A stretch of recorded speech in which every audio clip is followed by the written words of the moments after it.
Не, написано, всякая душа на земле должна быть покорна вещи власти на земле. Потому что Бог знает лукавость человеческой души. А лукавость человеческой души в чем заключается? Мы все любим Бога, мы все покорны Богу. Бог, которого ты не видишь, ты не можешь любить.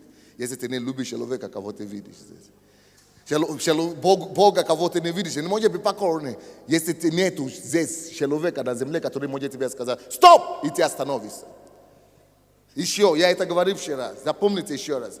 Если ваш лидер, или ты, или женихи, не женихи, девушки, невесты наши, молодежь, никогда не выходите замуж за человека, если он за вами ухаживает, и нет у него человека, авторитета в жизни, который мог ему сказать, стоп, даже когда он прав. Даже когда сам Бог ему пришел и говорил, что иди сделай то. И он говорит, но если мой пастор говорит подождать, или мой лидер говорит не время, то есть авторитет в твоей жизни, который может тебе сказать остановиться, и ты остановишься. Если такой авторитет, который говорит не бей жену, и ты воздерживаешься. Или если кто-то, который, чтобы ты не надумал себе, что Бог или что, если кто-то в твоей жизни, который может тебе сказать, остановись, который может как мы говорим, тебя остановить каким-то образом.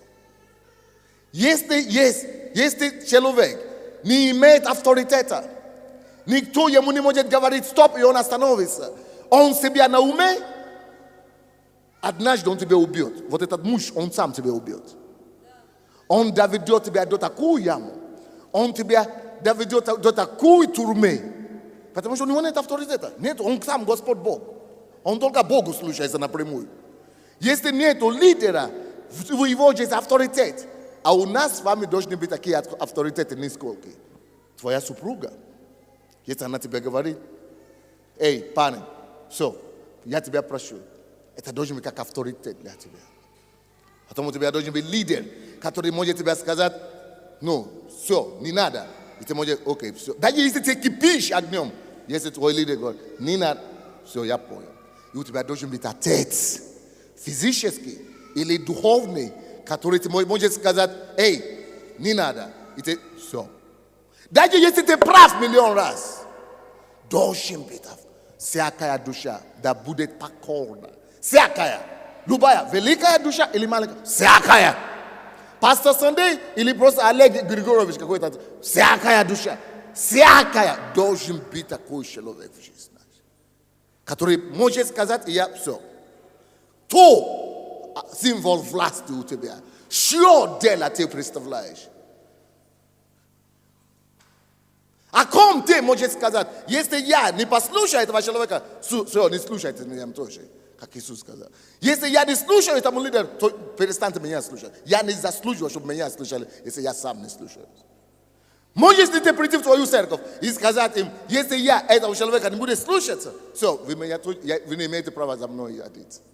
Я вчера приводил пример, когда у нас был такой спор с пастором Боссе, и она позвонила апостолу Тофу. А я знал, что это то, что я делаю, это правильно, потому что Бог, я пережил встречу с Богом. Бог Отец. Обычно в своей жизни только один раз у меня была такая встреча. Я всегда видел Иисуса во сне. Дух Святой мне говорил. Я слышу голос, я вижу сон. Но чтобы Бог Отец как во славе, чтобы это как облако накрыло меня, и мне отдал это откровение. И я был уверен.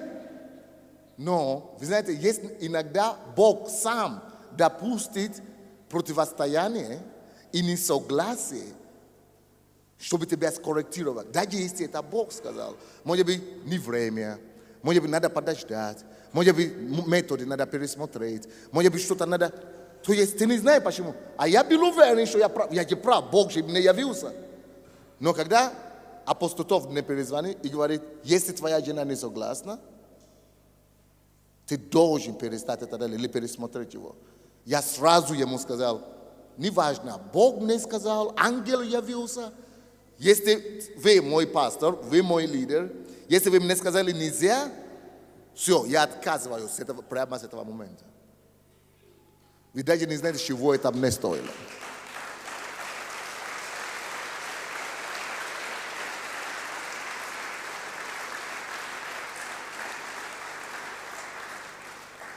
А потом к чему это привело? Это привело к тому, что, оказывается, Бог хотел, чтобы я по-другому это сделал. Поэтому Бог дал вот такое опасение в сердце жены. И жена могла обратиться, чтобы я должен бы сделать. Если бы я не остановился, как апостол сказал, если я потом не изменил все, я бы надломал дров столько, что еще бы долго выходил бы с этого дрова, с этого леса вообще темного. Видите, что Бог. Мы не знаем, но иногда у нас есть ревность делать что-то. Иногда мы правы в своей правоте. Иногда в своих глазах, но более правы не может быть. Мы очень правы в своих глазах. Поэтому Бог знает, что будут такие ситуации. Он всегда ставит. Пускай будет на всякий случай такой человек в твоей жизни. Вещая власть, которой ты должен быть послушным. Должен быть такой человек. Вот я вам задаю теперь вопрос такой. Все, кто здесь, либо вышленный, или прихожанин, или лидер, неважно кто вы. Есть ли у тебя такой человек, который может тебя просто взглядом, и ты остановишься? Есть ли у тебя такой человек в жизни, который даже не надо, чтобы он сказал тебе, он только, ты просто видишь его взгляд, и ты понял, что не надо. Тогда ты сокрушен. Это есть тест сокрушения, сокрушенности. Если ты хочешь знать, насколько ты действительно смиренный и сокрушенный, послушай, насколько ты можешь слушаться. Даже тогда, когда ты прав в твоих глазах. Насколько ты можешь слушаться. Насколько ты можешь слушаться. Это определитель